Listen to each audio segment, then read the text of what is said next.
पश्चिम महाराष्ट्राकडे वळूयात। कोल्हापूर जिल्ह्यातल्या पश्चिम भागात पावसाची संततधार सुरू आहे। पावसामुळे जिल्ह्यातल्या अनेक नद्यांच्या पाणी पातळीत वाढ झाली आहे। कोल्हापूर शहराला पाणीपुरवठा करणाऱ्या पंचगंगा नदीच्या पाणी पातळीत 2 दिवसात 4 फुटांनी वाढ झाली।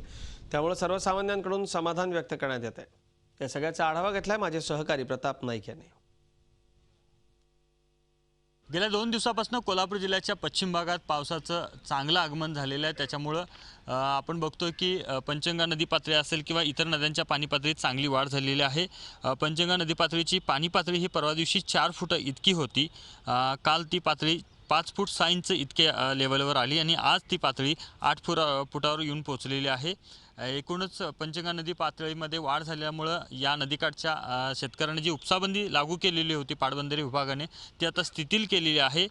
कोल्हापूर जिल्ह्यामध्ये एकूण 300 मिलीमीटर इतकं पावसाची नोंद झालेली आहे आणि सर्वाधिक जो पाऊस आहे तो गगनबावडा तालुक्यात झालेला आहे।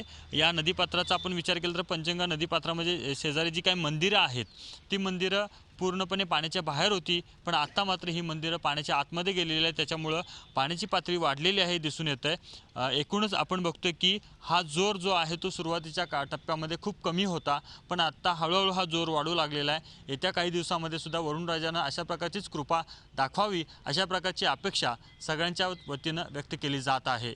Video journalist Mithun Rajeshkar, Pratap Naik, Zee media, Kolhapur. Zee 24 तास रहा एक पाऊल पुढे।